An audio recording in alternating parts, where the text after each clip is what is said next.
Hi you guys! Welcome back to my channel. My name is Cindy and I am a young adult author.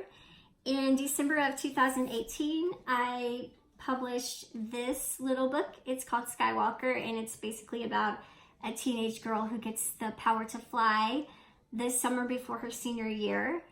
And it's available on Amazon, in Kindle, and on paperback. I'm writing the second part to it right now, and my hope is to have it published by February of 2020. That's what I'm shooting for. Okay, so this is my first official AuthorTube video. I posted a video a couple weeks ago, and it's basically just an author intro video, and then I have two videos up also of my two book signings that I've had this year so far. And so if you want to check them out and like and subscribe to my channel, I would really appreciate it. So this is actually like my first informational video where I'm going to be offering my 2 cents and my advice on writing and on publishing. So I was trying to think of where I should go for the very first video, and I just thought I would start at the beginning, and that is choosing the right story for you. So today, for all of you people struggling to figure out what story to write, this video is for you. Hopefully I can help you because I understand where you are and I've been there. So before I get started though, I did want to give a little disclaimer. And that is to say that in no way am I a know-it-all, and in no way do I have all the answers, because I don't. And navigating the world of publishing and writing was very bumpy for me, and I hit some major potholes, and my hope is that I can help you avoid those potholes and that you can learn from them and grow on the advice that I'm giving you. But again, it's just my advice. It's what helped me, and I hope that I can help you too. Okay, so I thought I would just kind of give you a background on how I came to write Skywalker. As most of you know, when you're a writer, a lot of us, we have wanted to be a writer for a long time. In fact, I grew up writing all the time. Somewhere I have notebooks full of stories that I've written.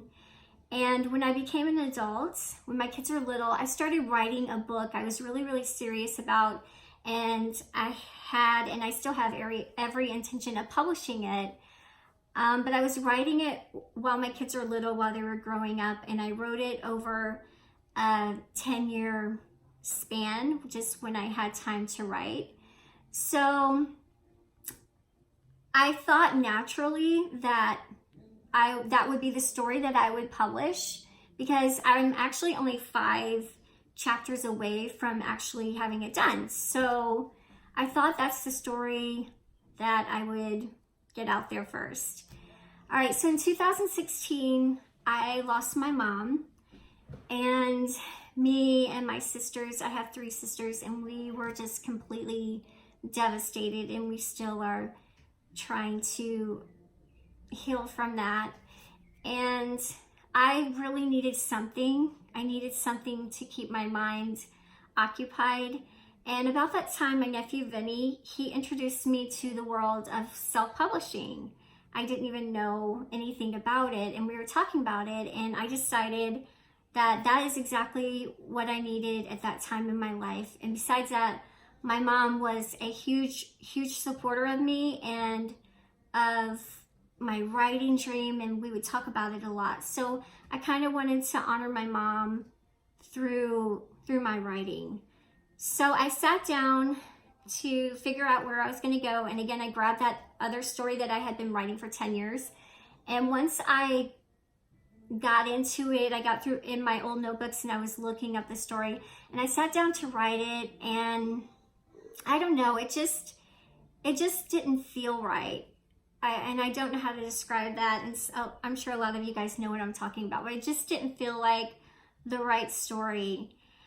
But what I did keep thinking about was a dream that I had when I was in high school, a dream that I've never forgotten, and it came out of an incident that happened to me, and I'll tell you about that really fast.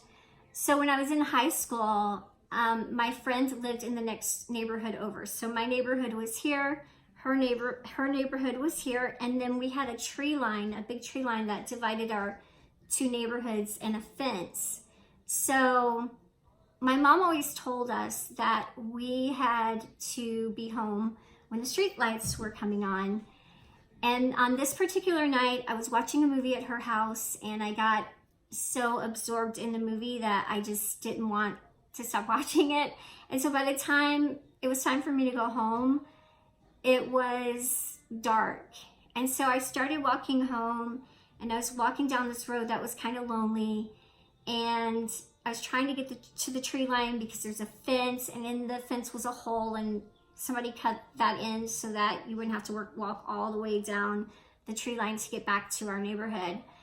So I was trying to get to that hole in the fence, and I noticed that two men were following me, and they started saying things to me that made me realize that they were up to no good.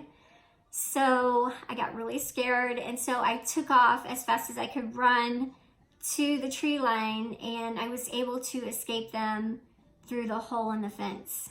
So I got home, and I didn't tell my mom because my mom, I would have been in trouble. So a couple of nights later, I had a dream, and I dreamed that it was happening again. Only this time, when I was running, I was trying to get away from the guys, and I was almost to the tree line, and it felt like fingers just come down and grab my chest, and it just lifted me off the ground. I started flying, and in my dream I went up and I went over these trees, and I remember how real it felt because I looked down, I could see the trees below me, and I could see the leaves flipping over in the wind, and I looked back, I could see the guys just standing there with their eyes wide open. But in my dream, I was set safely back down on the other side of the tree line. And the next morning I woke up and I told my mom about the dream, and my mom told me that that was God's way of telling me when I'm in trouble that he would always pick me up and carry me out of the trouble that I was in. And I never forgot those words, and I never forgot that dream, and it was something that always stayed with me. So back to when I was writing, that dream kept coming back, and it wouldn't leave me alone. And so I started playing around with that dream, and I thought, well, what if that really did happen to me? And how would I want the story to go?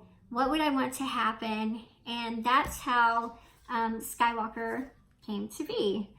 So, all right, so for you, I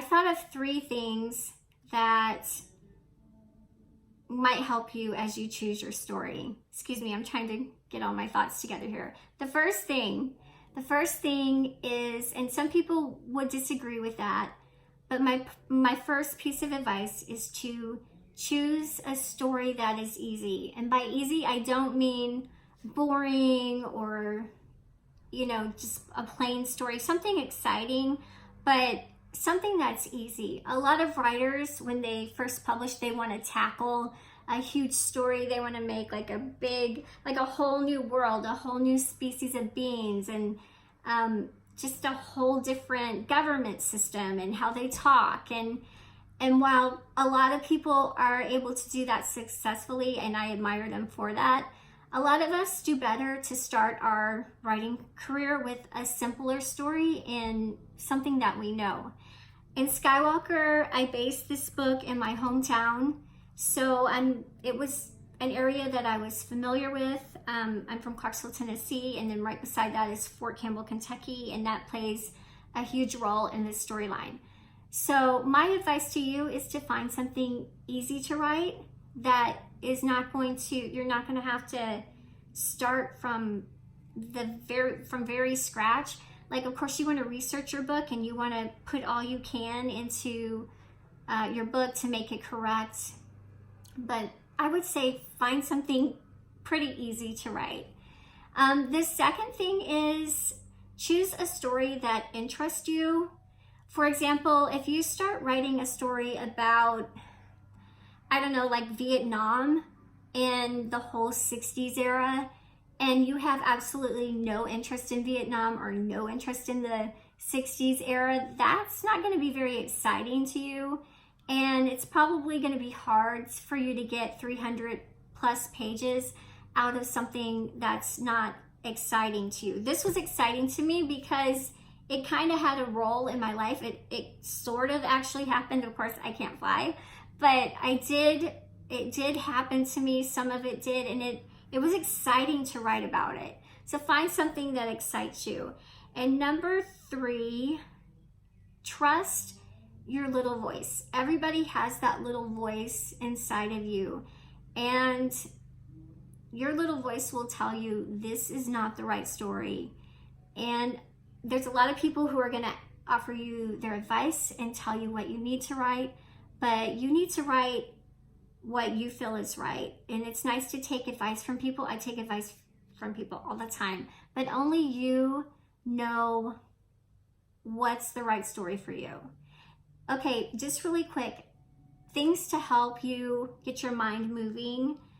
Number 1, don't be a recluse. And that's really hard for us writers because we like to get in our little writing hole and we like to corner ourselves off from the world. And that's okay for a while if you're writing. It's good to have your space, but you need to open your mind. Definitely get out there and travel. If you can't travel, get outside as much as you can. I love to go for runs. When I'm not running, I'm usually thinking about my story. I'm on New Heights, the second book to this right now.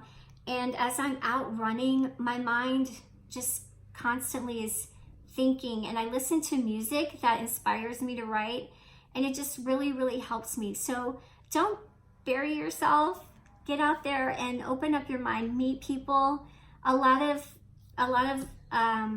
things people say and characters are based on people that I know. So my friends and my family, they know there's a very good possibility that they're going to end up in my story.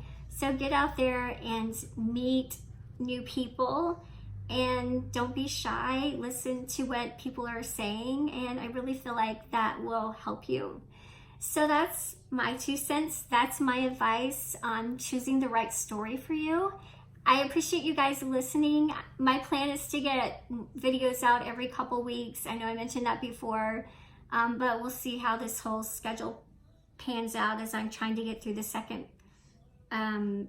part. But definitely 2 weeks, every 2 weeks I'll have a new video out. I am on Instagram. I'm on Facebook under my pen name. This is my pen name, Cynthia L. McDaniel. You can find me there if you have any questions. I will be glad to help you out as much as I can. I've had author tubers that have helped me out tremendously, and I am so grateful. So if you have any questions, just hit me up and we'll try to work it out together. So thank you for taking time to listen to me, and I will see you in my next video. Bye.